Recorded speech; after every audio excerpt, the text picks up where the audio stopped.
Bienvenidas, bienvenidos y bienvenides a una nueva emisión de La Voz del Huelén.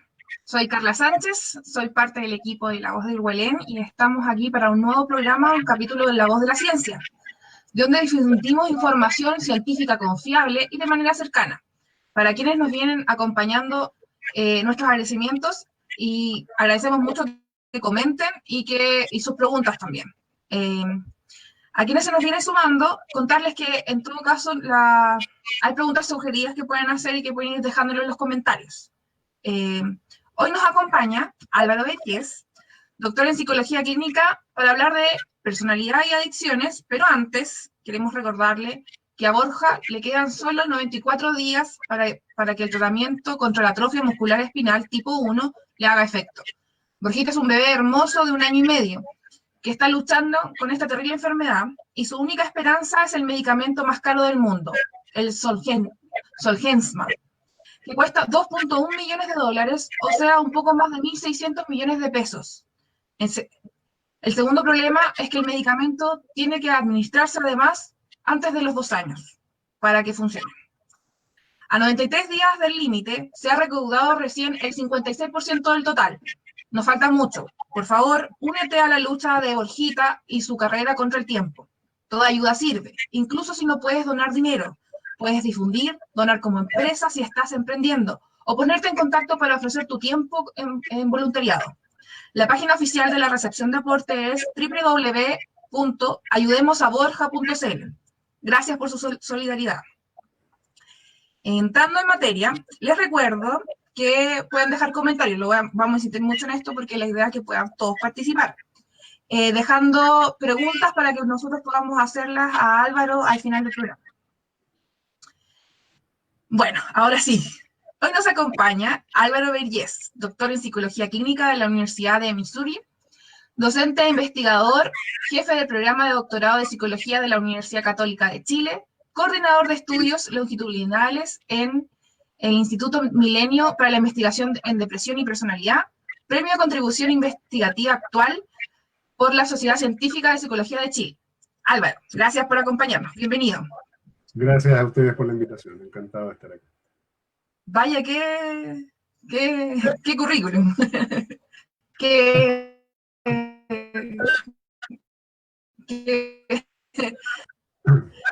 Bueno, en el programa anterior ya habíamos comentado un par de datos sobre la salud mental en Chile.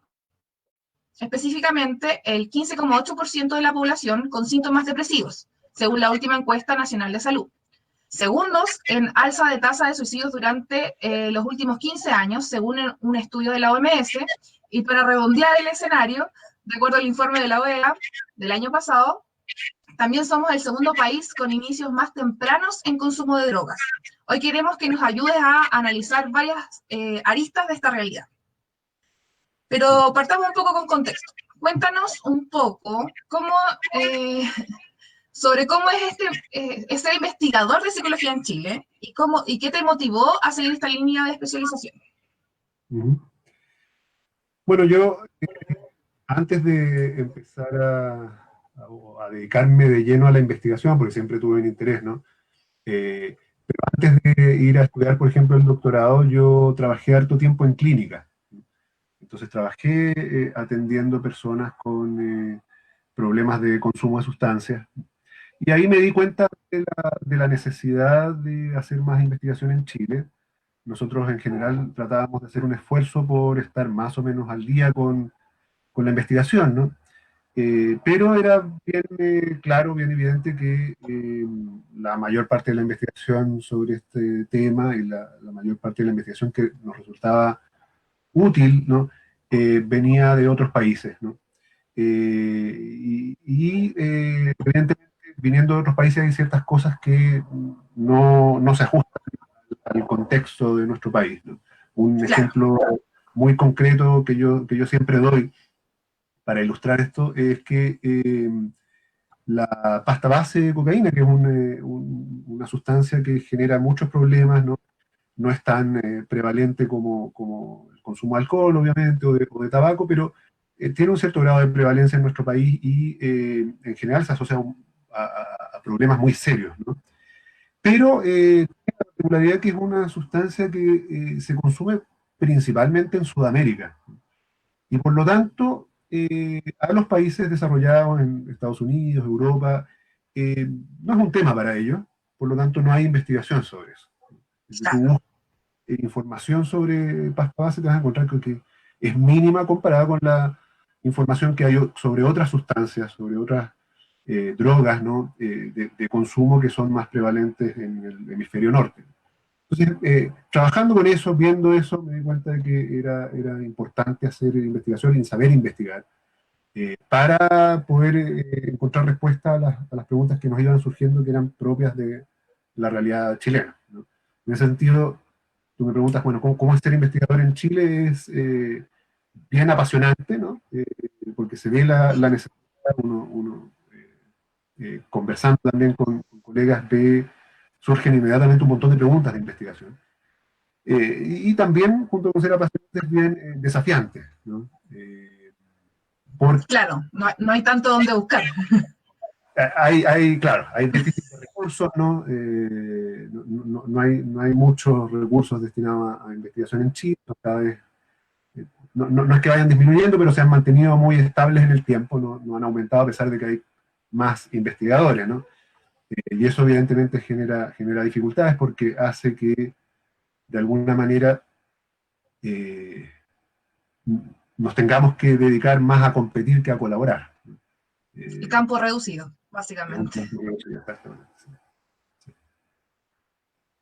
Ya, desde tu perspectiva, ¿ha cambiado el foco de la psicología en Chile en los últimos años? Y si es así, ¿hacia dónde crees que va?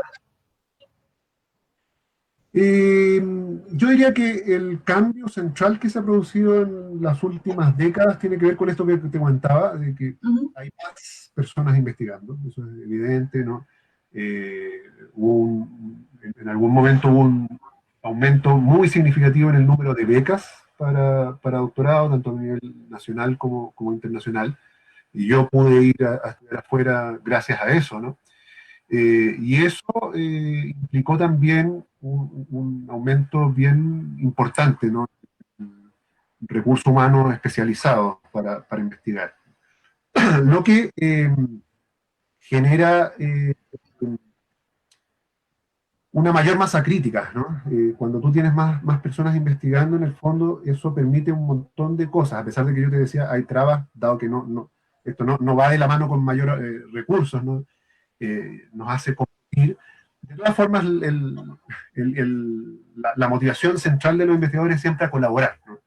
Y cuando tú ves entonces, es distinto, digamos, ser la única persona que investiga en un tema, a ver que hay otras personas interesadas en el mismo tema, o investigando distintas aristas, distintos aspectos del mismo tema, ¿no? Eso es muy distinto y eso se hace posible hoy en día, como no lo era algunas décadas atrás, ¿no? En particular, entonces, en psicología uno ve que cada vez hay más personas, tanto en psicología básica, en procesos básicos de la psicología, como en psicología aplicada, que es lo que hago yo, cada vez más personas y eso nos permite abarcar desde distintos ángulos problemas similares. Eso es lo que hacemos, por ejemplo, en MIDAP con el tema de la depresión, ¿no? Que hay Claro. muchas personas pensando el mismo tema desde lugares muy distintos. Eso enriquece mucho la conversación y también hace que podamos tener un mayor impacto, ¿no? En la sociedad, porque primero somos más personas con el mismo discurso o un discurso similar, ¿no? Eh, y más personas también involucrándonos, ¿no? Con distintas áreas de la sociedad de tal forma que se hace más visible. Eh, y por lo tanto eso también tiene un impacto, en el caso de la psicología, tiene un impacto en la práctica, ¿no? Es más evidente para las personas trabajando en la práctica psicológica que existe la investigación, que es valiosa la investigación y que es necesario estar al día con ella. Maravilloso. Qué bueno que sea así, se necesita. Entrando en tu línea principal, eh, popularmente se ha asociado las adicciones con la fuerza de voluntad en relación al uso recreativo de drogas, valga la redundancia recreativa. Eh, con el avance de las investigaciones, ¿cómo debemos entender la adicción hoy? ¿Es exactamente lo mismo que una dependencia? Como para desmitificar primeramente el tema de las adicciones. Claro, el tema de la terminología siempre es materia de debate, ¿no? De ¿cómo le llamamos a estos fenómenos? Claro. Y yo diría que todavía no hay un consenso, no todo el mundo está satisfecho con los términos que usamos actualmente. Eh, Adicción, por ejemplo, es algo que se sigue usando básicamente porque es un término que, a pesar de que suena potente, ¿no? La gente no le gusta porque puede sonar muy patologizante, tiene la gracia de que es reconocido, ¿no? De que la gente más o menos se imagina de qué estamos hablando cuando hablamos de adicción, ¿no? A diferencia de otros términos que son más técnicos, pero que la gente no conoce. Entonces se ha estado privilegiando hablar de adicción por sobredependencia un poco por eso, pero también porque el término de dependencia es, es más específico que adicción, ¿no? Eh, la, la dependencia puede darse, por ejemplo, sin que tú tengas problemas. El ejemplo más clásico de eso tiene que ver con la dependencia a drogas con prescripción médica, ¿no? Por ejemplo, los analgésicos, ¿no? Cuando una persona está experimentando mucho dolor, se le dan analgésicos potentes, se le puede dar incluso, no sé, morfina, Claro. y puede ser que la persona siga perfectamente la prescripción médica, es decir, la dosis que le da el médico, y desarrollar dependencia, ¿no? Pero eso, en la medida en que forma parte de un tratamiento médico, evidentemente no se puede calificar como una psicopatología, por lo tanto no es una adicción, ¿no? Claro. Al mismo tiempo existen adicciones sin dependencia, ¿no? Porque la dependencia tiene que ver con las sustancias, ¿no? La sustancia, Sí, o sustancias es lo más típico que asociamos a las adicciones, pero también existen adicciones no asociadas a sustancias, ¿no? Por ejemplo, el juego patológico, ¿no? Que es la adicción no asociada a sustancia que más se investiga hoy en día, pero también, por ejemplo, hoy en día se habla de adicción a Internet, ¿no? Hay otro tipo de adicciones, ¿no? Que no tienen que ver con consumir sustancias. ¿y cómo se catalogarían estas adicciones? ¿O bajo qué espectro? Ya nos dijiste algunas, así como las que tienen que ver con una sustancia en sí, las que tienen que ver con una actividad, ¿cómo se van organizando? Hay distintas, claro, hay distintas, se han propuesto, digamos, históricamente distintas clasificaciones de las adicciones, sobre todo en el ámbito del alcoholismo, ¿no? Desde los años 60 hay distintos tipos de alcohólicos, ¿no? Pero la verdad es que no, ese tipo de clasificaciones no ha rendido mucho fruto, en el sentido que no tienen mucho soporte en la evidencia, ¿no? Y en general, por lo mismo, hoy en día se habla más en términos de severidad, ¿no? De los trastornos más que de tipos propiamente tal, ¿no? Eh, entonces, la tecnología o la clasificación más bien pasa por el tipo de sustancia que uno consume, en el caso de las sustancias, ¿no? Entonces, es decir, y más ampliamente hablando de adicciones, entonces, el cómo se clasifican tiene que ver con, bueno, cuál es tu motivo de adicción, ¿no? Ah, En claro. el caso de sustancia, bueno, si es alcohol, entonces se habla de trastorno por uso de alcohol; si es, qué sé yo, cocaína, trastorno por uso de cocaína, y así sucesivamente. En el caso de las adicciones comportamentales, se habla, bueno, específicamente, bueno, esto es juego patológico, esto es adicción a Internet, esto es, qué sé yo, adicción al sexo, lo que sea. Hay un tema que se tiende a hablar mucho con respecto a como la vulnerabilidad ante alguna dependencia. Ujú. ¿Hay edades o tipos de personalidad que son como que corren más riesgo o que están como más expuestas a las dependencias o a las adicciones? ¿O hay Eh, factores? Es como, ¿serán las edades como un tipo de persona, por decirlo de alguna forma? hay dos cosas eh, que distinguir quizás, ¿no? Uno es el tema de la edad efectivamente juega un rol importante en esto, en el sentido de, quizás al contrario de lo que uno piensa, ¿no? Cuando uno piensa en la persona que tiene una adicción, ¿no? En el alcohólico clásico, uno piensa en una persona relativamente mayor, ¿no? Que lleva Sí, mucho tiempo consumiendo una sustancia, ¿no? Y contrario a esa discusión, eh, lo que se encuentra en la investigación, lo que yo mismo en mi propia investigación, es que la mayor prevalencia se da en personas jóvenes, ¿no? el pic, digamos, de consumo y también de trastorno por uso de sustancias se da, qué sé yo, entre los 18 y los 24 años. Ah, muy joven. Muy joven, así es. Entonces, efectivamente, la edad juega un rol, por lo que se ve, porque después empieza a disminuir, ¿no? Incrementa desde la adolescencia a este pico entre los 18 y los 24, y después disminuye. Lo que implica dos cosas. Uno, que en términos de prevención, evidentemente tenemos que hacer prevención mucho antes de los 18 años, ¿no? Tenemos que preocuparnos porque si el pic es a esa edad, quiere decir que hay muchas personas que están teniendo ya problemas con el consumo de sustancias entre, qué sé yo, los 15 y los 18, ¿no? La prevención es muy importante en ese sentido. Por otra parte, que si enfocamos los tratamientos, ¿no?, ya hacia las personas que llevan mucho tiempo, años consumiendo, ¿no?, y que son mayores, evidentemente nos estamos perdiendo de ayudar a la mayor cantidad de personas que tienen este problema. Y el problema es que efectivamente estos jóvenes de entre 18 y 24 muchas veces no perciben una necesidad de tratamiento, ¿no? Están teniendo problemas graves, problemas serios, pero normalmente no se sienten como invitados a participar en un tratamiento porque perciben esto mismo que percibimos la mayoría de las personas, que es que el tratamiento es para personas con edad más avanzada, ¿no? Entonces hay que tratar de transmitir esta idea de que en general el problema se da muy seriamente en personas jóvenes y que por lo tanto hay que posibilitar que estas personas accedan al tratamiento. Ahora tú decías también, ¿se vincula esto a personalidad propiamente tal? Sí y no, en el sentido de que hay factores, elementos de la personalidad que eh, se asocian a una mayor probabilidad, ¿no?, de consumir y de desarrollar problemas con el consumo de sustancias. Uno de esos características de personalidad o rasgos de personalidad que yo investigo es la impulsividad, por ejemplo, ¿no? Ya te voy a hablar de en qué consiste la impulsividad.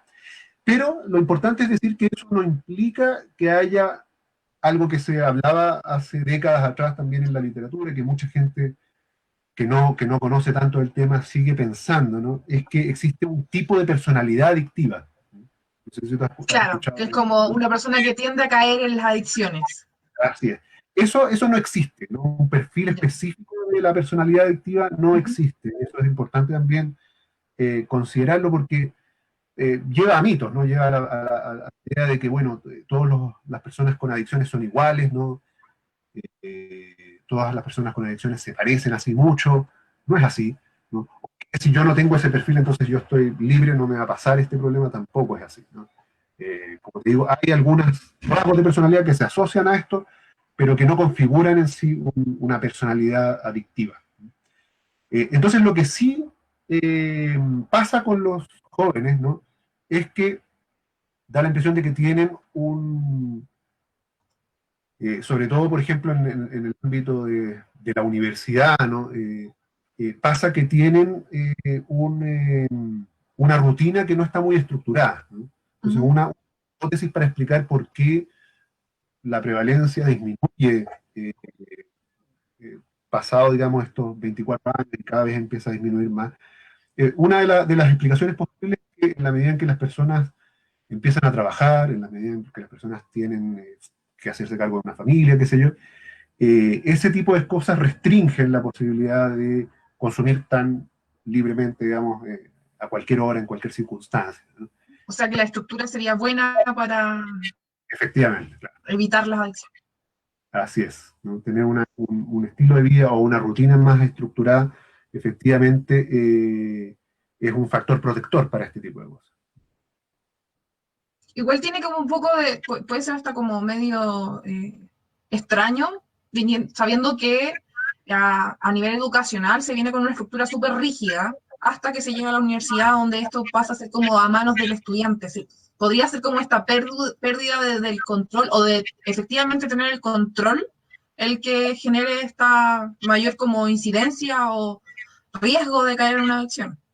Puede tener que ver con eso. Es muy bueno el ejemplo que tú pones, ¿no? En términos de qué pasa entre el colegio y la universidad. Evidentemente, no se trata acá de priorizar que las personas, o que incluso en el colegio, ¿no?, tengamos una cosa súper rígida, ¿no?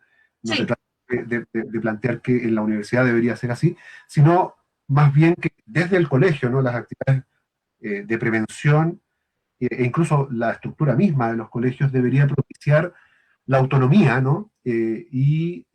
La gestión, ¿no?, responsable de la propia autonomía, ¿no? De tal forma que las personas, una vez que llegan a la universidad, cuando se encuentran con esta mayor libertad, efectivamente sean capaces de lidiar con eso de una forma responsable, ¿no? Eso es lo que yo creo que deberíamos tratar de promover. Tú hacías comentario de lo que era la impulsividad. Eh, ¿Qué es la impulsividad? Porque uno lo escucha y es como prácticamente algo que uno asociaría como quizás a un rasgo de juventud, de una personalidad, pero nos haríamos como directamente desde la psicología qué es la impulsividad y cuál es su papel en la adicción.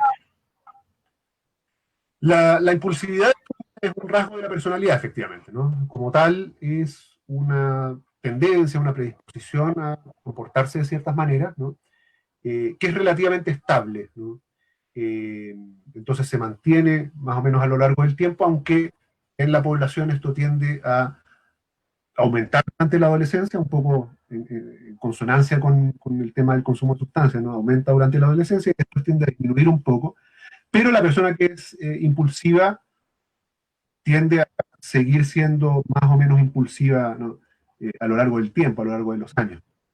En ese sentido es un rasgo de la personalidad, y lo que caracteriza a la impulsividad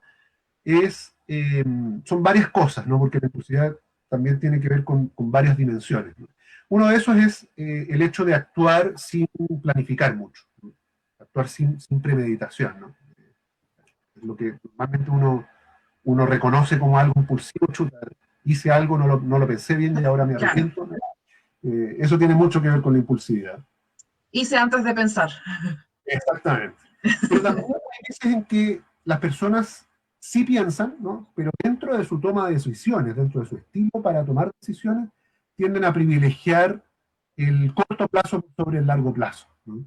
Entonces, no es que yo lo haya hecho sin pensar, pero cuando lo pensé, en realidad me incliné más por eh, pasarlo bien ahora, ¿no?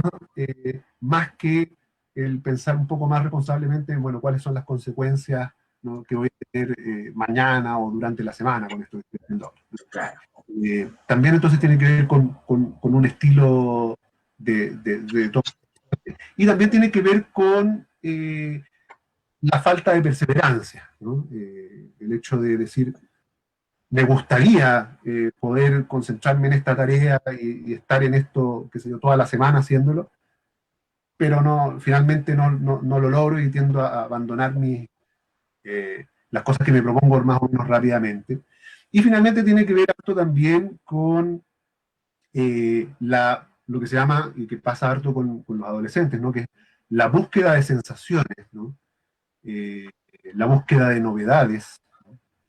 Y por otro lado también bueno, esas son las características fundamentales de la impulsividad, pero algo que también se evalúa mucho al hablar de impulsividad es qué pasa cuando la persona está teniendo un estado emocional extremo, sea positivo o negativo, ¿no? Y ahí las personas impulsivas también tienden a verse muy, muy afectadas, ¿no? Es lo que se llama urgencia, ¿no? Cuando tú eh, haces algo porque estás muy triste o muy enojado o porque estás muy feliz incluso, ¿no? Haces algo que normalmente no harías. Entonces, como te digo, la impulsividad tiene que ver con muchas cosas, pero que todas configuran, digamos, este perfil, ¿no?, de un tipo de persona que está en riesgo de distintos tipos de problemas, entre ellos las adicciones. Entiendo que hay como muchos factores que pueden ser como que pueden dar un buen escenario para una adicción. Y recalcaste más de alguna oportunidad. Es la forma de poder controlar. Pero, ¿cómo se previene la adicción? Uh-huh.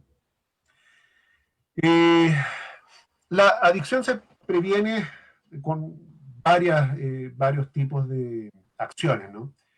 Y en varios contextos. Entonces, la adicción se previene en la familia, ¿no? Se previene en la comunidad, se previene en los colegios, se previene también en los lugares de trabajo, ¿no? Y en cada uno de esos, discúlpame, ¿me escuchas? Sí, sí, te escucho, perfecto. Te estaba viendo un poco borrosa, entonces pensé que me había desconectado. No hay Entonces problema. te decía que se previene en distintos contextos, de lo que significa que en el fondo todos nosotros estamos llamados a participar en este tema de la prevención, ¿no? En particular, lo que yo más manejo, lo que más trabajo es la prevención en los colegios, ¿no? Y te puedo hablar un poco más específicamente de eso. Eh, lo primero que hay que entender es que las actividades de prevención en colegio parten muy tempranamente, ¿no? Y uno puede partir con actividades de prevención desde la etapa preescolar, ¿no? Eh, pero evidentemente a los niños que están niños y niñas que están en pre-kinder, kinder, tú no te vas a poner a hablarles de que no tienen que tomar alcohol, no tienen que tomar marihuana. Y eso tiene que ver con que en estas etapas más tempranas lo que se hace es una prevención más general, ¿no? Que no solo tiene que ver con adicción, sino que tiene que ver con toda la salud mental, ¿no? Y eso tiene que ver fundamentalmente con el promover habilidades de regulación socioemocional, ¿no? En el sentido de tener habilidades sociales, ¿no? Saber pedir algo, saber responder, ¿no? Frente a demandas externas, ¿no? Saber negociar, ¿no? Todo eso es el ámbito de lo social y también de la regulación emocional, ¿no? Tiene que ver con reconocer las propias emociones, ¿no? Tiene que ver con expresar las propias emociones, ¿no?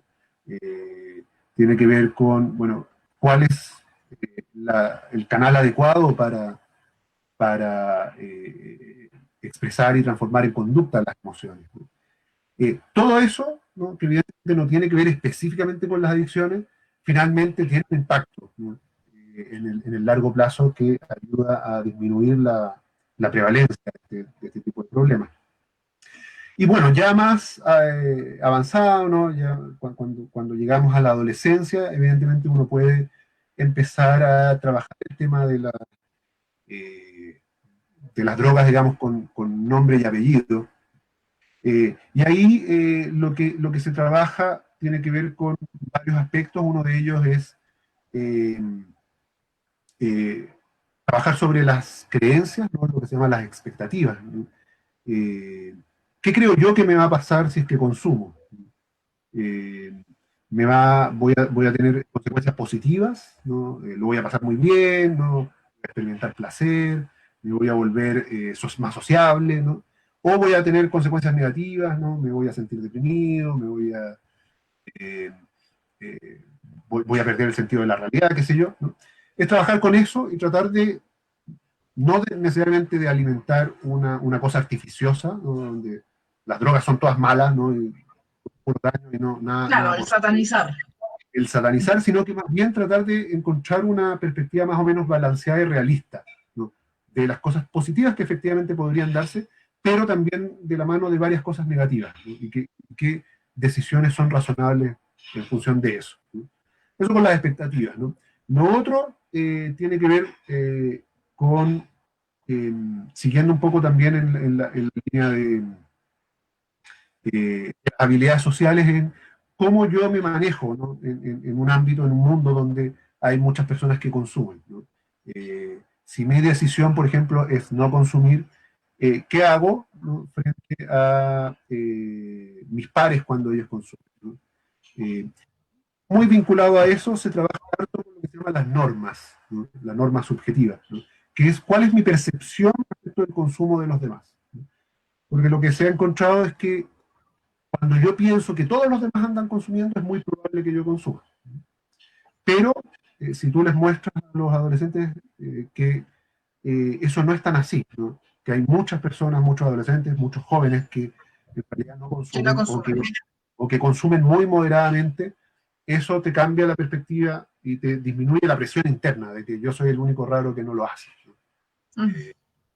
Entonces, si tú te fijas, hay varias cosas que se pueden ir trabajando y que, de hecho, en Chile se hace, ¿no?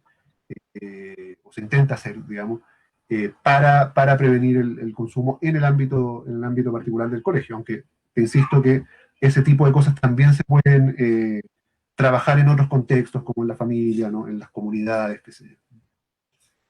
Sí, voy a hacer un pequeño recordatorio que yo creo que el público ha- ha tenido una súper buena participación. La idea es recordar que hagan preguntas, pero me comentan por interno que están haciendo muchas preguntas, que están muy interesante el tema, así que feliz de eso, y si quieren seguir participando, por supuesto, háganlo. La idea es que podamos responder y que podamos aprovechar la oportunidad de tener a alguien experto en la materia, sobre todo porque la temática de los problemas psicológicos en Chile siguen siendo satanizados como algo de debilidad. Se tiende a pensar que alguien que pueda caer en algún tipo de enfermedad psicológica o tenga un problema de adicción está como vinculado directamente como a ser una persona débil o tener poco carácter, etcétera. Y hay que de a poco ir sacando eso, desmitificando las enfermedades psicológicas. Así es. Ahora queríamos preguntarte un tema más amplio que sabemos que también es de tu interés en relación a las cifras macro que comentábamos en un principio. ¿Cuál es el estado actual de las políticas públicas de salud mental en Chile? Teniendo en cuenta también todo lo que nos acabas de comentar con respecto a prevención, que yo creo que es como un tema que uno tiende a pensar que no se hace mucho o que es insuficiente o que no se hace en los lugares donde se tiene que hacer. Sí, es una pregunta amplia, ¿no? Sí, Yo me voy a enfocar sobre todo en el tema de recursos. Yo diría que en general en Chile, dado una cosa que te comentaba al principio, ¿no? Que tenemos cada vez más personas que investigan y cada vez también más personas tomando decisiones en agencias de gobierno, por ejemplo, o en ONGs que están también muy bien preparadas, ¿no? Que tienen un conocimiento de la literatura. Entonces tenemos una capacidad para generar políticas públicas acertadas, yo creo, desde el punto de vista de la investigación, ¿no? Pero evidentemente tenemos también hartos problemas en términos de recursos, ¿no? Se viene hablando también décadas respecto al déficit de los recursos sí, en salud mental en Chile. Una demanda de mucho tiempo, ¿no? De las personas que trabajamos en salud mental tiene que ver con que el presupuesto, ¿no? De salud mental, ¿no? De todo el presupuesto que se destina a salud, lo que debería dedicarse a salud mental es 5% por lo menos, ¿no? Hay países que tienen más, ¿no? Uruguay ha alcanzado el 8%, ¿no? Pero Chile es mucho más bajo que eso, ¿no? Chile ni siquiera alcanza el 3%, ¿no?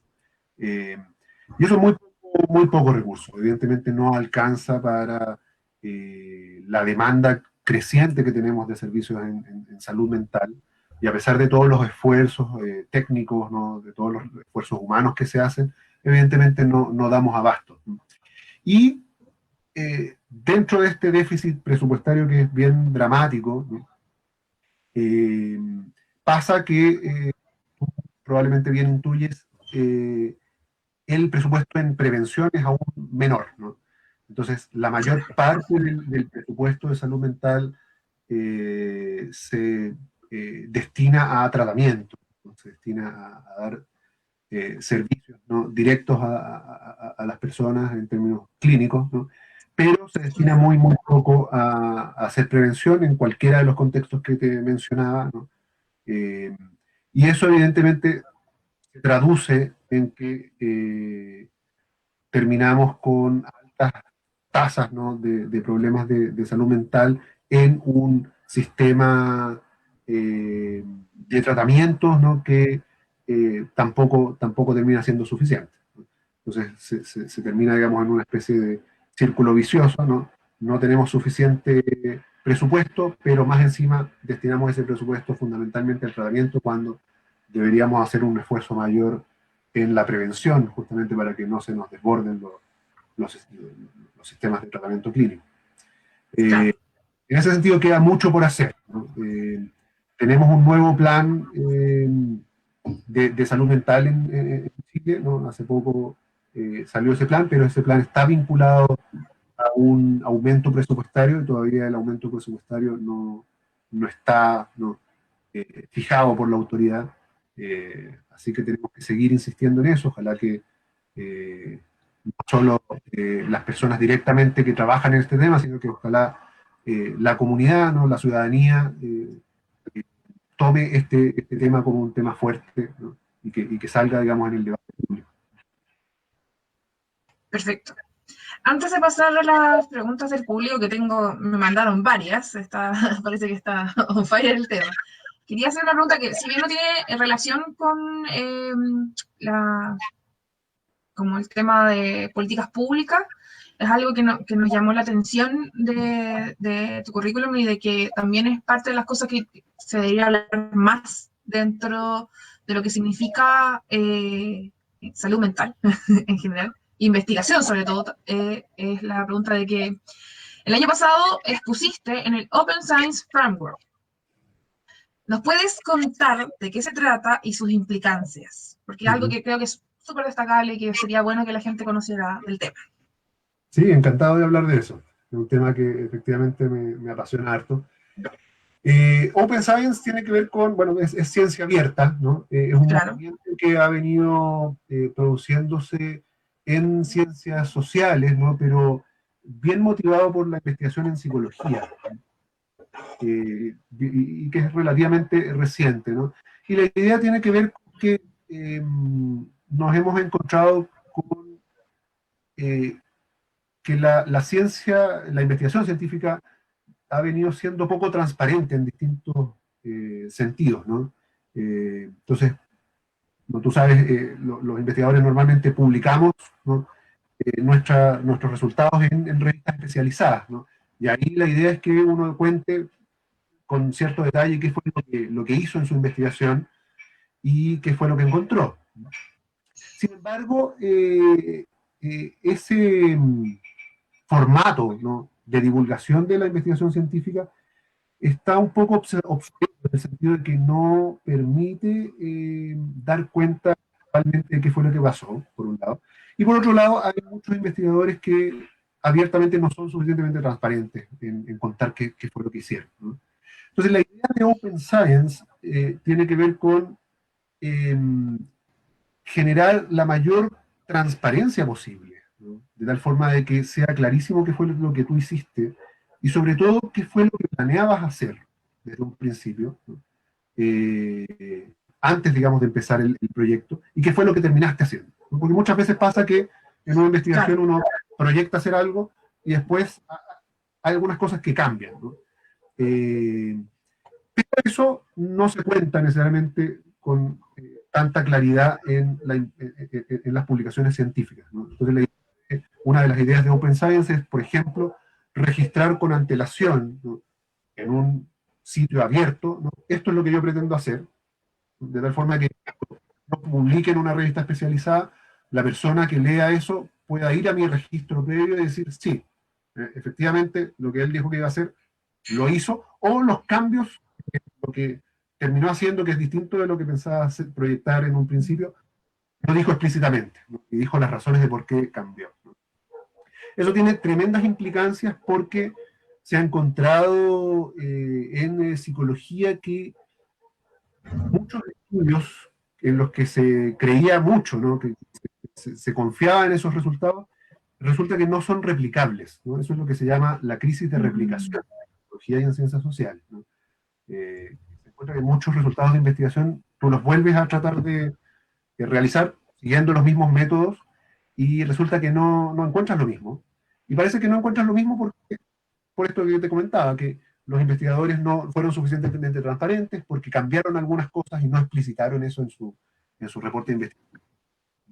Eso es un elemento. Y el otro elemento de Open Science es que efectivamente la ciencia sea abierta en el sentido de que la gente, no solo los investigadores, sino que la ciudadanía pueda acceder más rápidamente a la ciencia, porque estas revistas científicas de las que yo te hablaba, muchas de ellas son por pago, ¿no? Tú tienes que pagar para acceder a la investigación. Claro. Cosa que... El costo del conocimiento. El costo del conocimiento es un poco sólido porque la mayor parte de la ciencia en el mundo, también en los países desarrollados, la financia el Estado, ¿no? Con los impuestos de la gente, ¿no? Entonces, que después vengan las revistas a decir, lo siento, tú no puedes, tú eres un ciudadano de este país, ¿no? No puedes acceder a la investigación realizada por Álvaro Vergés con tus impuestos, ¿no? Porque la revista, ¿no? Eso es insólito, es inaceptable, ¿no? Claro, Entonces, el movimiento de ciencia abierta también pugna porque esta investigación financiada con los impuestos efectivamente sea abierta para todos, ¿no? Que tú puedas acceder a esos resultados de investigación en una revista que es abierta y que no es pagar para eso, ¿no? Entonces tiene varios elementos, pero que en el fondo tienen que ver con mejorar la ciencia, ¿no? Mejorar la ciencia y hacerla más accesible, hacerla más relevante, eh, y de esa forma también ayudar a que se produzca una mejor conexión entre la ciencia y los problemas sociales. perfecto, maravilloso. Qué bueno que exista la oportunidad y que exista gente también interesada en poder dar esta apertura a la ciencia, que no sea algo como temas tabú o de privilegio, sino que la gente tenga la posibilidad de tener esta ventana, por decirlo de alguna forma, hacia la ciencia. Ujú. Nos vamos ahora con las preguntas del público. Son varias, así Ok. que voy a tratar de hacer algunas nexos o uniones para tratar de responder a todos. Son, bueno, sobre todo el tema adicción. Eh, Mira, hay preguntas con respecto, mira, Sandra Morcilla pregunta, ¿la adicción tiene que ver con genética? Así como vinculando a la posibilidad de caer en alguna adicción con un rasgo biológico. Eh, y voy a linkearla con otra pregunta más de Hernán Alemán que dice, ¿una persona puede curarse 100% de la adicción a la droga? Las linkeo porque efectivamente si hay un rasgo biológico uno entendería que hay como alguna receta para poder darle una solución 100% a una adicción. Eso es lo primero que quiero decir que no. Ya, ok. Disculpa, voy a partir contradiciéndote un poco. No Eh, importa. el tema de la genética es un tema que me apasiona harto, que he investigado también, eh, y que efectivamente se presta para hartos mitos, entonces es bueno hablar de ese tema. Eh, la respuesta es sí, ¿no? Las adicciones tienen una carga genética, ¿no? Uh -huh. En el sentido de que eh, hay digamos, una parte, ¿no? Del tema de la adicción que tiene un componente genético, ¿no? Es de alguna forma heredable, ¿no? Ahora, esa carga genética es bien compleja, ¿no? No tiene que ver con que haya un gen o 10 genes de la adicción, sino que tiene que ver con un montón de genes distintos, muchos que no tienen nada que ver en particular con consumir sustancias, ¿no? Entonces uno se tiene que imaginar que la carga genética de la adicción tiene que ver con, por ejemplo, cosas de las que hablábamos, con ser un poco más impulsivo, ¿no? O tender un poco más hacia el ánimo negativo, ¿no? Tiene que ver con muchas cosas que son complejas y que por lo tanto no significan una condena. Eso es lo importante de tener presente, ¿no? Aunque tú tienes quizás una probabilidad un poco mayor de desarrollar una adicción porque tus padres, por ejemplo, tuvieron un problema así, eso en ningún caso implica una condena, ¿no? No significa que tú necesariamente vayas a tener problemas, es solamente un tema de probabilidades, ¿no? Y la probabilidad no es perfecta, ¿no? No es que la heredabilidad de la es del 100%, ¿no? Es más cercana al Claro. 50%, ¿no? Eh, y por lo mismo, entonces, el hecho de que haya un componente genético tampoco implica que una persona que tuvo problemas de adicción va a seguir siendo adicta toda su vida, ¿no? Eh, porque esta heredabilidad de la adicción también interactúa con el ambiente, ¿no? Los genes interactúan con el ambiente, ¿no? Los genes no funcionan de forma aislada, sino que responden de alguna manera a las características del ambiente en que tú te encuentras, ¿no? Y en función de eso es que se van desplegando los genes. Por lo tanto, de nuevo, si tú estás en un ambiente que promueve la salud, ¿no? Que promueve un desarrollo positivo, ¿no? Un ambiente de moderación, por ejemplo. Si estás en ese ambiente es mucho más factible que aunque tú tengas una carga genética asociada a la adicción, tú te mantengas libre del problema, ¿no?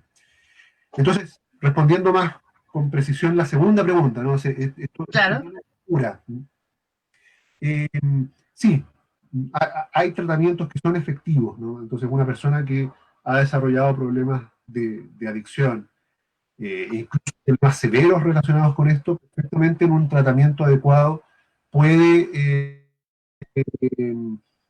mejorar sustancialmente, puede quedar sin o estar libre del problema, ¿no? Ujú. Y vivir su vida saludablemente por el resto de los años que le queden de vida, ¿no? De todas formas, y esto es lo que de alguna forma produce confusiones, ¿no? Hay mucha gente que recae, ¿no?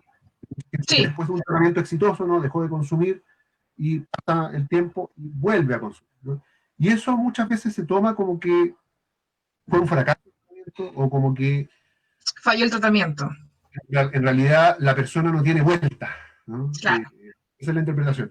Y ambas interpretaciones son equivocadas, ¿no? Es importante Ujú. tenerlo presente así, ¿no?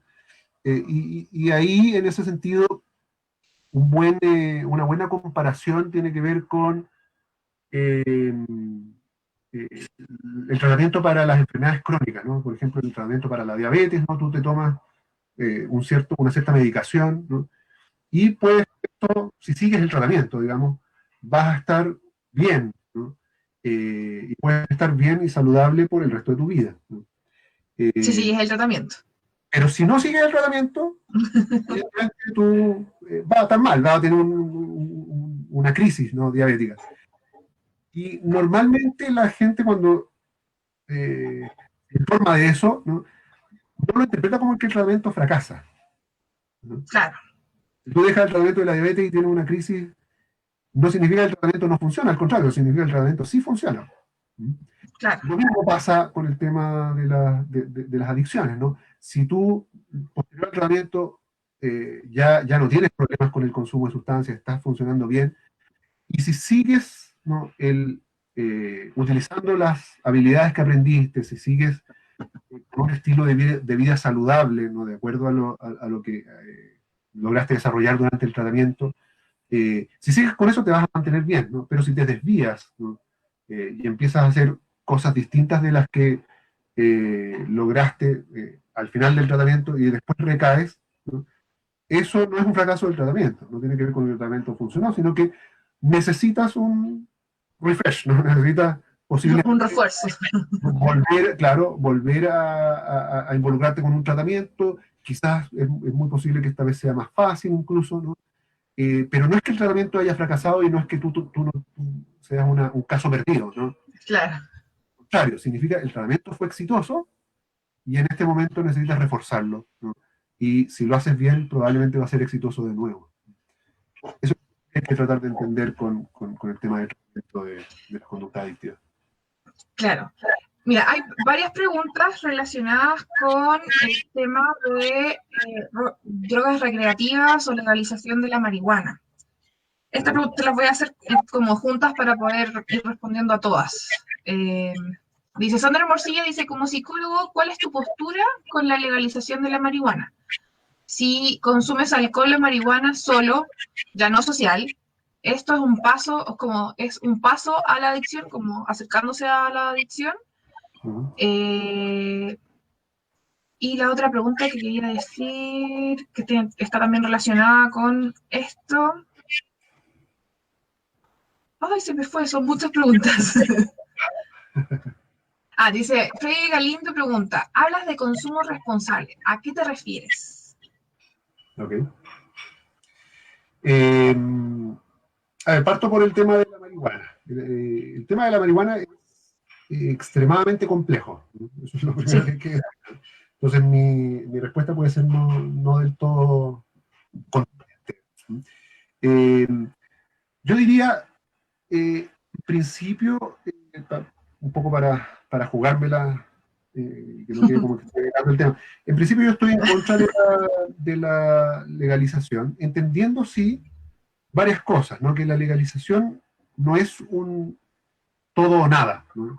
No es que Claro, uno legalice completamente o que prohíba completamente, sino que en el mundo de la legalización más bien hay una gradación de posibilidades.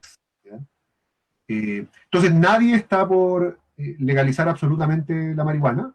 Por ejemplo, nadie está por permitir que adolescentes consuman marihuana así libremente, ¿no? Eh, esa es una restricción que hasta los más libertarios están dispuestos a mantener, ¿no? Tal como se hace con el alcohol, por ejemplo, ¿no? claro. El alcohol está legalizado, ¿no?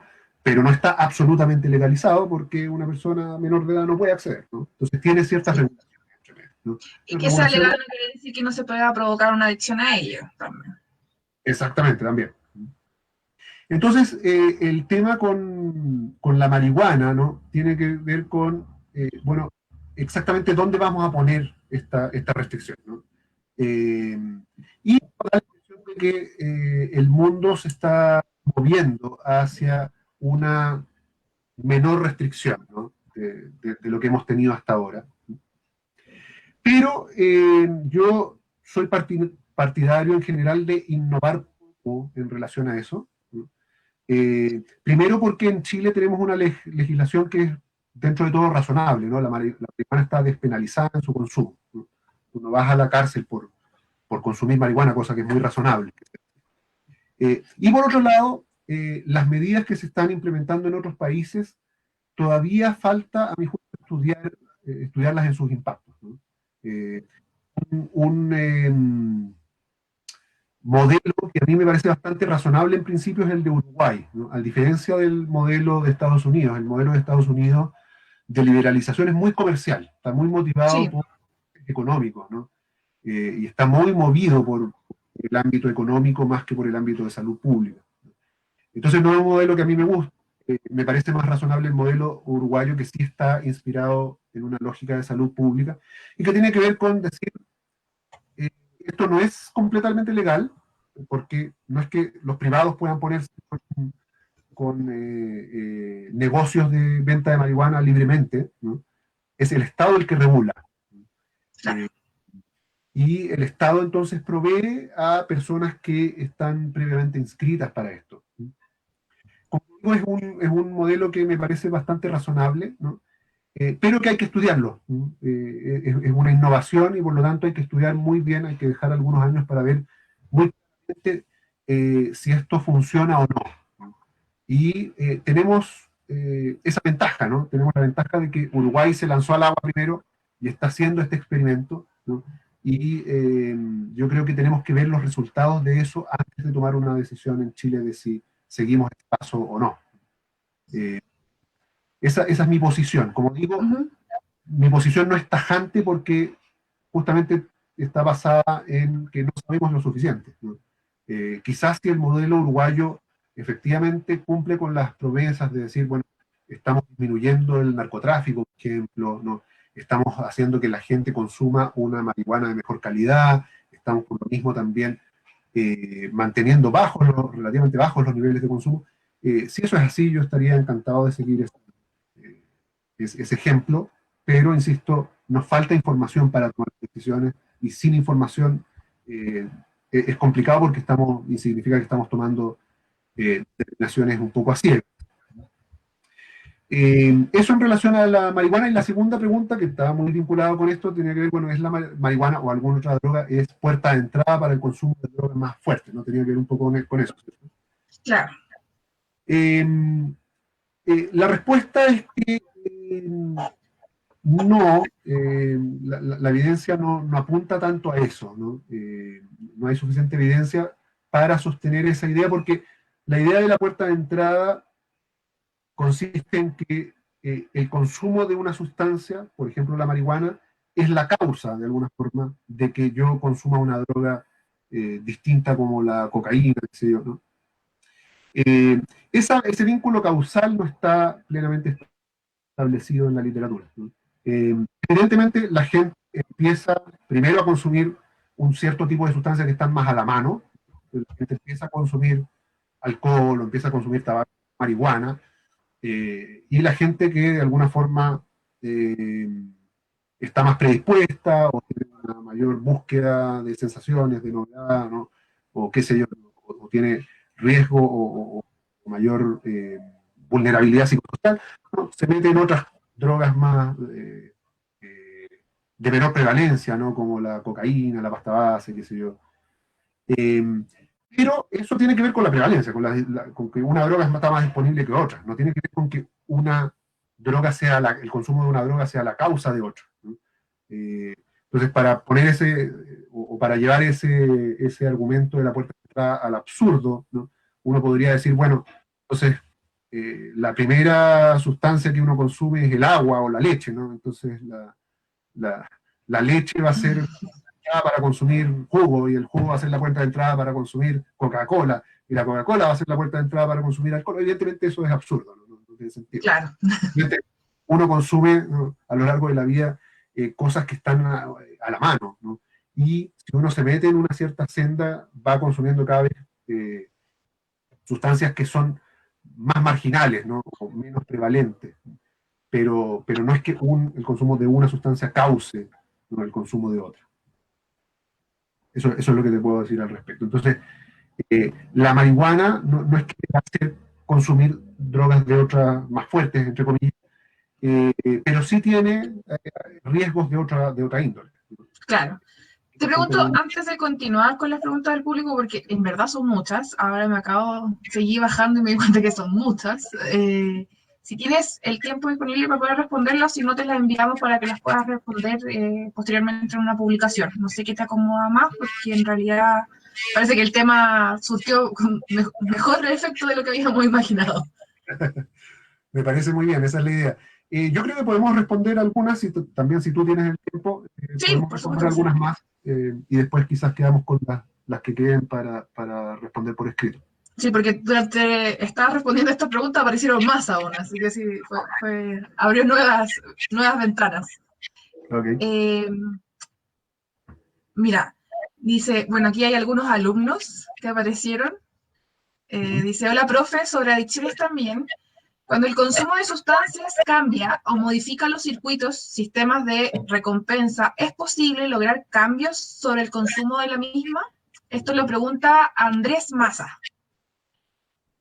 ¿Ya? Esa. ¿Cómo? No importa. Lo que pasa es que conozco a un Andrés Melo, pensé que podía ser. No sé si entiendo bien la pregunta, me imagino que tiene que ver. Estaba mi hija asomando. Me imagino que tiene que ver con que si los cambios cerebrales que se producen Claro. sustancias, si son reversibles o no. Uh-huh. En alguna medida sí, en otra medida no.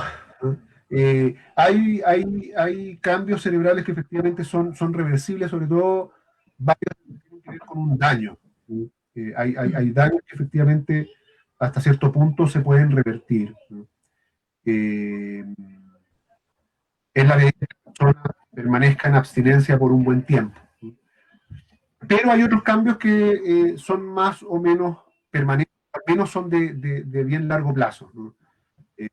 Y que tienen que ver con, por ejemplo, la sensibilización, ¿no?, de algunos sistemas cerebrales al consumo, ¿no?, a la droga, ¿no? De tal forma que el consumo de la sustancia, incluso una vez pasado un tiempo en abstinencia, me produce una recaída más rápida, por ejemplo, ¿no? Me produce la vuelta, digamos, a volver a consumir regularmente se hace mucho más rápida, más acelerada que la que yo Que tuve. la primera vez que incurrí en el uso de la droga. Y eso, como te digo, pasa incluso después de un buen tiempo en abstinencia, se han mantenido. Claro. Ya, otra pregunta. Dice, Freddy Galín pregunta, ¿cómo puedo darme cuenta si tengo problemas con una adicción? ¿Tiempo de consumo, frecuencia u otras? Eh, no hay una sola o una única circunstancia o un síntoma único, ¿no? El tema, cómo se diagnostica, ¿no? Eh, las conductas adictivas es a partir de una configuración de síntomas posibles, ¿no? Entonces, en general, esto tiene que ver con eh, la pérdida de control, por un lado, ¿no? En el Ujú. sentido de consumir más frecuentemente por mayor tiempo del que uno tenía planificado, o eh, proponerse que uno va a dejar de consumir, va a limitar el consumo y no lograr hacerlo, ¿no? Eso está bajo el marco de la pérdida de control. Y también, por otro lado, la conducta que se vuelve compulsiva, ¿no? En el sentido de eh, estrechar, dejar de realizar actividades, por ejemplo, que a mí me gustaban porque estoy consumiendo, o dedicarle más tiempo, mucho más tiempo eh, del habitual al consumo o a recuperarse de los efectos del consumo, ¿no? Eso se relaciona, digamos, con el hecho de que esto se vuelve ya compulsivo. Y por otro lado, está el síndrome de abstinencia, ¿no?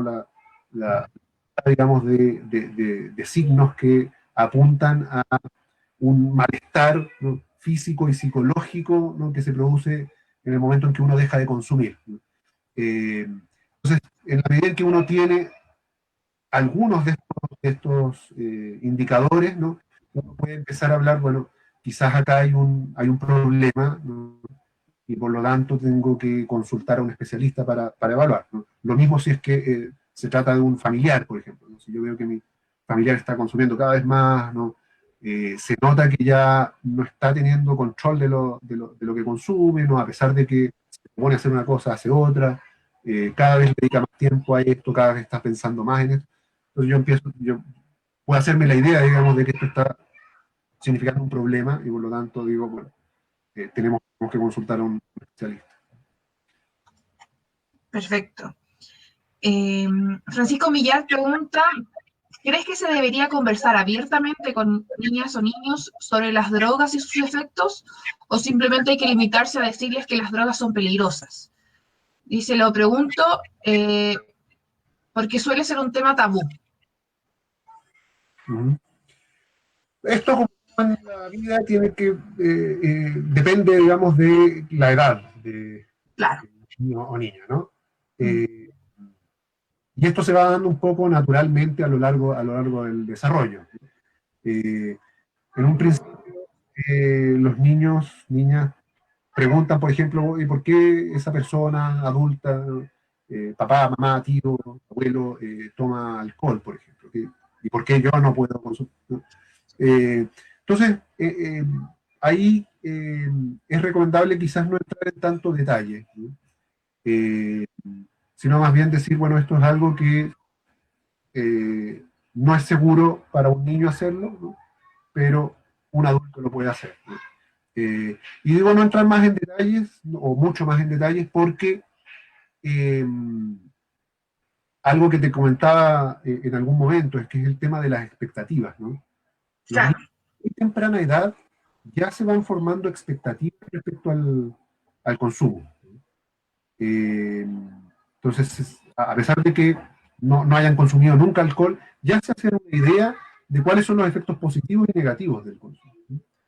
Eh, y eso es importante manejarlo con cierta calma, con cierta fineza, digamos, eh, que si no es fácil caer en decirle, en introducir, aunque uno no quiera, en introducir expectativas positivas, ¿no? Entonces, muchas veces cuando los niños preguntan, bueno, ¿por qué ese adulto consume alcohol? Los adultos tienden a responder, no, es que eso lo relaja, ¿no? No, es que así se siente mejor, ¿no? O porque le gusta, ¿no? Eh, todo eso son expectativas positivas, ¿no? Entonces Es uno como no el puede. decirle, no es algo de adultos, entonces esperen ser adultos para poder probar esta. Pero eso incluso puede ser mejor, porque ahí tú no estás, Claro, estás vinculándolo directo a una consecuencia positiva. Claramente. Lo que tú dices es que eso le gusta el sabor, ¿no? O lo relaja, o qué Es sé que yo, se pone contento. se pone contento. Eso empieza a generar esta idea de que es algo positivo, efectivamente, ¿no? Se trata de niños cada vez más grandes, tú puedes empezar a tener una conversación un poco más desarrollada sobre, mira, efectivamente hay algunas cosas que pueden ser positivas, pero hay un montón de otras cosas que son negativas, y es por eso que yo quiero que tú no consumas, ¿no? Al menos hasta cierta edad. Eh, Claro. entonces, en la medida en que son más grandes, que empiezan a aprender y evidentemente también a preguntar mucho más, con más detalle, sobre el tema de las sustancias, es preferible siempre conversarlo, ¿no? No evitar, no que sea un tabú, como decía la pregunta, sino que tratar de abordarlo más o menos directamente, de tal forma que también sientan la confianza de preguntar, de resolver sus dudas con nosotros, y de también, bueno, contar en la medida en que se estén metiendo en problemas o que vean, por ejemplo, a sus amigos teniendo problemas con esto. Sí, yo creo que con esta respuesta también vamos a, a poder cubrir esta duda que tiene Nachma Fawaz. Dice, ¿desde qué edad o momento de la vida debería hacerse la prevención o tomar conductas de prevención? Y si existe un punto de no retorno en cuanto a esta problemática. Yo creo que un poco ya respondimos a esto, teniendo en cuenta que lo que se diferencia es la etapa y la forma que se hace la prevención, pero mientras más temprana sea la edad, nos queda claro que la prevención tiene mayor efecto en las personas. No solamente yo creo que en el tema de las adicciones, sino también en el tema de la salud mental como una temática Así no es. tabú. Sí. Déjame desarrollar un poquito esa pregunta. Por Sí. supuesto que sí. Como tú decías, efectivamente, se puede empezar en esto desde la etapa preescolar, les comentaba, no hablando necesariamente de forma directa sobre la sustancia, sino que con el trabajo en habilidades socioemocionales, ¿no? Eh, y bueno, la idea es poder trabajar esto de distintas formas a lo largo del desarrollo.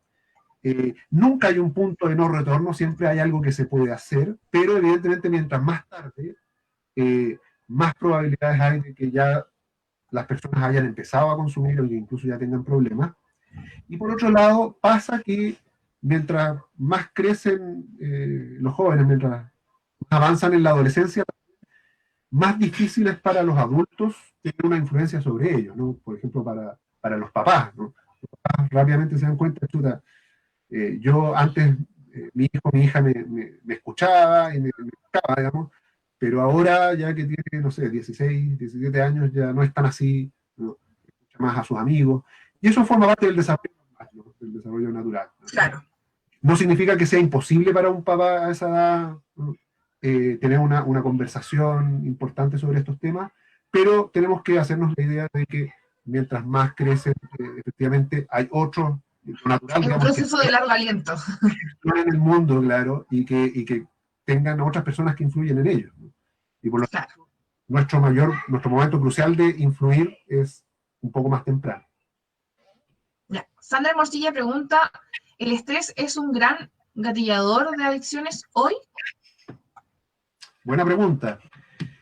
Sí, el estrés está muy vinculado al tema de las adicciones, es un eh, factor desencadenante de muchos problemas en salud mental, ¿no? También de la depresión, evidentemente de los trastornos de ansiedad, ¿no? Y suele tomarse incluso como un mecanismo por el cual actúan otros factores de riesgo, ¿no? Eh, entonces sí, evidentemente el estrés, sobre todo el estrés crónico, ¿no? El estrés tóxico que se llama a veces, ¿no? El estrés en sí mismo, ¿no? El sentirse estresado por alguna razón en particular, ¿no? Porque, no sé, estoy con un deadline, ¿no? Un trabajo de entregar. Eso puede pasar bien, digamos, si es que yo logro mantener en general una vida más o menos balanceada, ¿no? Estoy estresado todo el tiempo, ¿no? Si tengo este estrés crónico, ¿no? Si tengo problemas, por ejemplo, económicos todo el tiempo, estoy todos los meses lidiando con escasez, eh, eso evidentemente genera una sobrecarga al sistema nervioso, ¿no? que se termina traduciendo en distintos tipos de trastornos en términos de salud mental, ¿no? Y uno de ellos, efectivamente, son las adicciones, ¿no? En, eh, en ese sentido, es importante, como también hemos hablado del tema de la prevención en distintos contextos, ¿no? Claro. Trabajar por ejemplo, en contextos laborales, ¿no? Trabajar el tema del estrés, ¿no? Buscar la forma de reducir el estrés en el trabajo y evidentemente, a lo que aludía antes, ¿no? El tema económico, a nivel de política pública, tenemos que tratar de buscar la manera eh, de que la mayor cantidad de la población no esté en estas situaciones de vulnerabilidad social, económica, permanente, ¿no? eh, que efectivamente son problemas estructurales que terminan propiciando la emergencia de trastornos de salud mental. Aprovechando que estamos dentro de esta pregunta que habla sobre el estrés, Tina Orellana dice, tengo una pregunta. ¿Puede ser que la rutina del día a día provocar vicios o quiebren el comportamiento más normal? O sea, que la rutina genere de esta como sensación o facilidad para caer en la adicción. Sí, hay dos posibilidades ahí, ¿no? Una es algo que conversamos en un minuto, ¿no? La ausencia de una rutina o de una estructura clara, ¿no? Eh, o una rutina que es muy inestable, que todos los días mi calendario, mis horarios son distintos, y todo eso contribuye a facilitar que una persona consuma o que empiece a tener problemas, digamos, con el consumo de sustancias, con la adicción. Esa es una posibilidad. La otra es que haya una rutina específica, ¿no? Que aunque sea constante, eh, sea menos saludable, ¿no? Por ejemplo, rutinas en las que yo eh, trabajo de noche, ¿no? O rutinas, Ah, claro. concretamente mi trabajo va variando de horario. ¿No? Ahí sí tengo una suerte de estructura, pero es una estructura que no es necesariamente muy favorable, ¿no? Evidentemente eso no significa que todas las personas que están en esa situación estén condenadas a tener problemas de adicciones, pero es un Un factor. factor de riesgo que hay que tratar de manejarlo de una forma, de balancearlo, ¿no? De buscar, digamos, el balance en otras áreas de la vida, de tal forma de no exponerse a estos problemas. Alejandra Angelats pregunta, hola profe, ¿me podría recomendar algún libro o paper acerca de intervenciones psicológicas en adicciones? Gracias. Sí, hay varios libros sobre este tema. De intervenciones psicológicas siempre recomiendo la entrevista motivacional, porque es una intervención relativamente fácil y muy flexible, ¿no? Y que ayuda en distintos contextos, en distintos escenarios, ¿no? Ayuda en prevención, digamos, ayuda en intervención temprana, ayuda incluso también en casos más severos, ¿no? Entonces, echarle una mirada al libro de Miller y Rolnick sobre entrevista motivacional es una buena idea. Ya en términos más gruesos, como en términos más completos sobre adicciones en general, también recomiendo mucho el libro de Kenneth Sher, el Oxford Handbook of Substance Use Disorders. Eh, Lamentablemente no está traducido hasta ahora al Ah, español, pero es probablemente de los textos más completos sobre. perfecto. Dice Carla Zúñiga pregunta, hola, cuando una persona se da cuenta de que comienza a tener una conducta adictiva, en cualquier ámbito, alcohol, deporte, dieta, etc., ¿cuáles son los primeros pasos que debe seguir para corregir esta conducta? Eh, eh, Un en poco general, amplio. sí, en general lo que se recomienda es vincularse a alguien, ¿no? Entonces, comentarle esto a un amigo, amiga, a un familiar, partir como hablando, este es mi problema, esto es lo que me está pasando, ¿qué piensas tú? Eh, si a uno mismo se le ocurre, oye, sería bueno, ¿no?, que en mi familia hicieran esto para ayudarme, tratar de transmitir. Eso como una primera cosa, pero también, en la medida en que sea posible, consultar a un especialista. Si uno está sintiendo que tiene problemas con esto, eh, es bueno eh, no esperar, digamos, hasta que se termina transformando en una crisis, ¿no?, sino que en general es bueno tratar de consultar tempranamente, ¿no? Eh, los centros de atención primaria tienen especialistas en salud mental, ¿no?, que pueden atender o pueden hacer una primera evaluación de esto, y pueden derivar en caso de que sea necesario a un centro de mayor especialidad. Eh, entonces hay lugares a donde uno puede recurrir, ¿no? La red de tratamiento de adicciones en Chile no es ideal, no es fantástica, digamos, pero está relativamente bien desarrollada, ¿no?, afortunadamente. Por lo tanto, en general, en la mayoría de las comunas hay centros de atención, ¿no?, en la red pública, ¿no? Y evidentemente también hay algunos otros centros privados, en caso de que uno tenga las posibilidades de crear eso, ¿no?, donde se pueden atender, ¿no?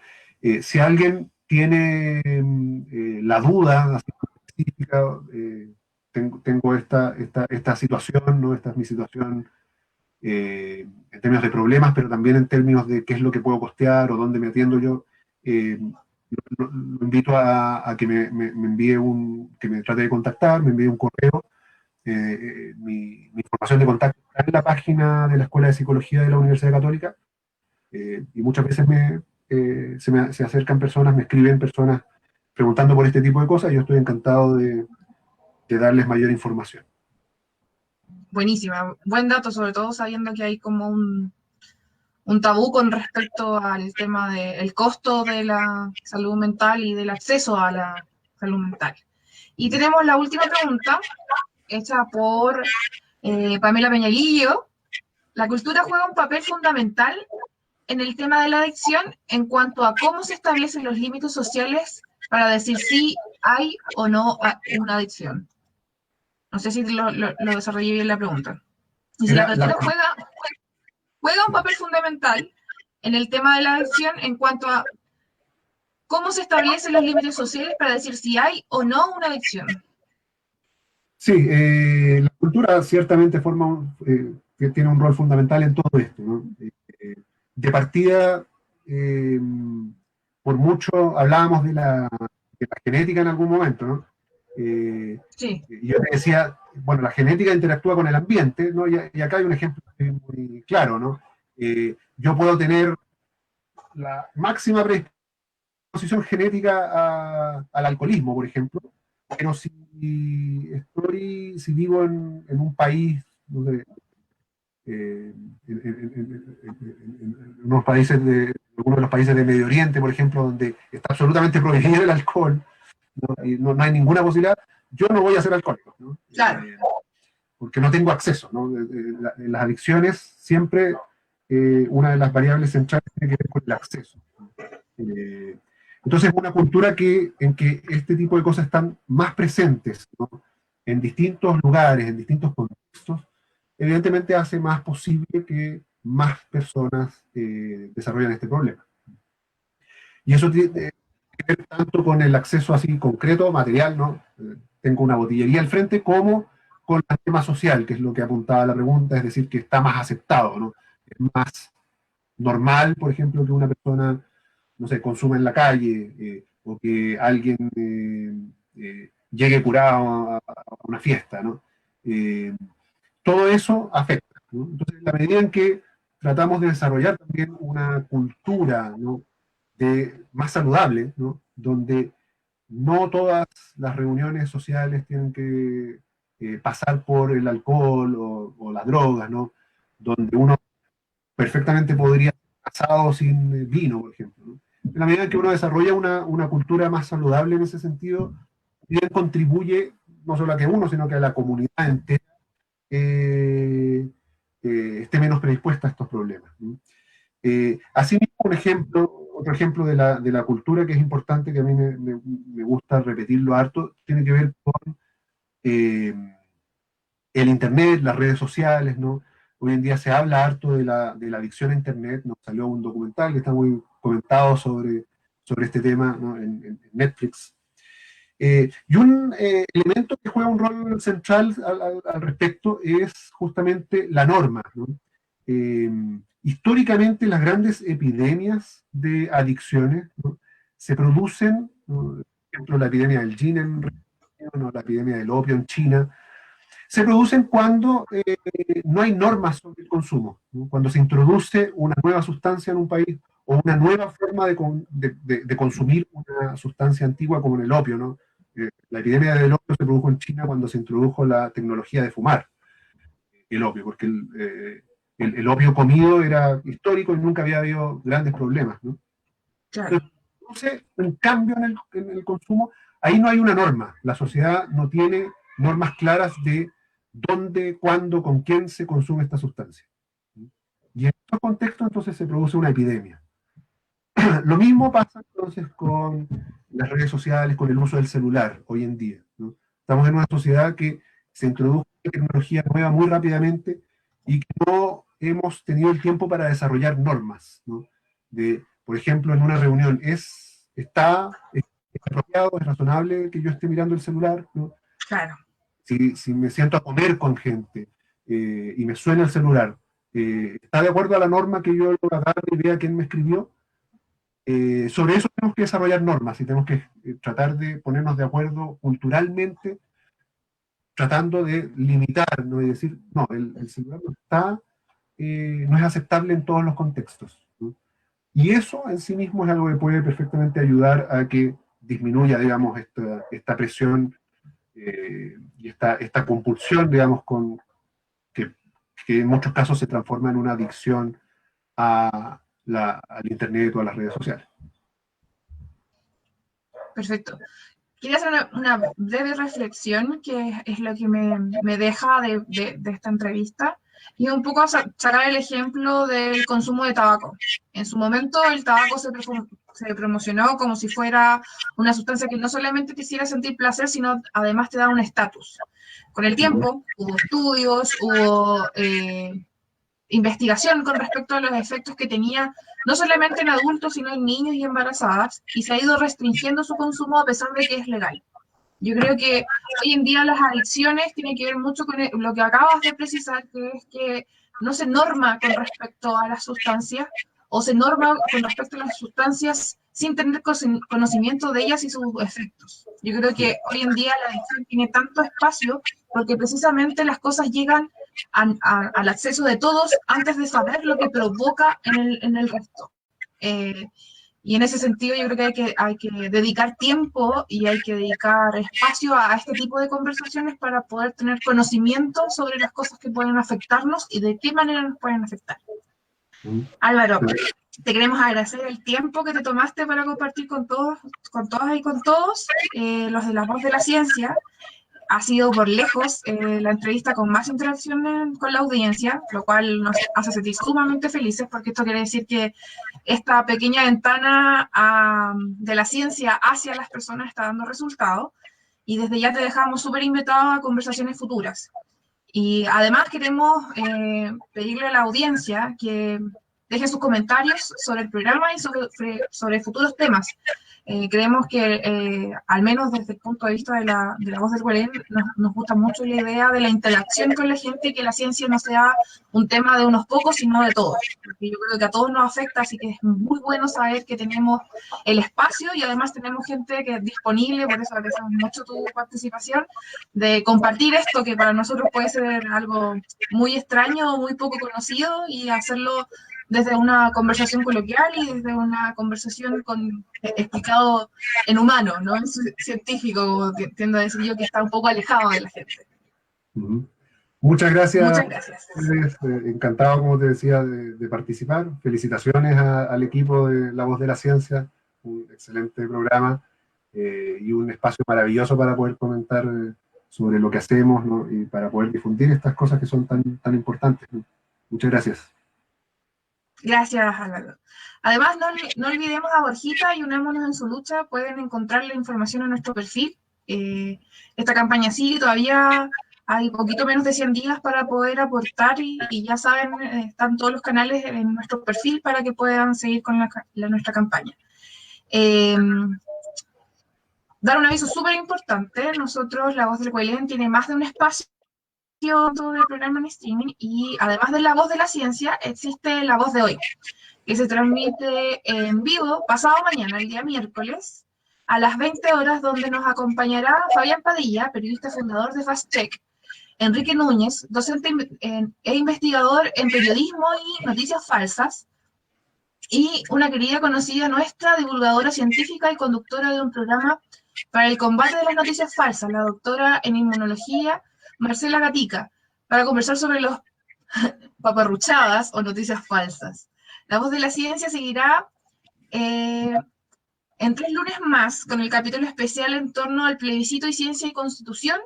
Será un panel con gran parte de nuestros entrevistados y entrevistadas hasta ahora. Así que no se lo pierdan. Y si les gusta este programa y si quieren seguir escuchando y viendo parte de La Voz de la Ciencia, los invitamos a que sigan la página y que sigan nuestro Instagram. Nos encontramos pronto en las Cumbres del Huelén. A seguir cuidándose y buenas noches. Chao.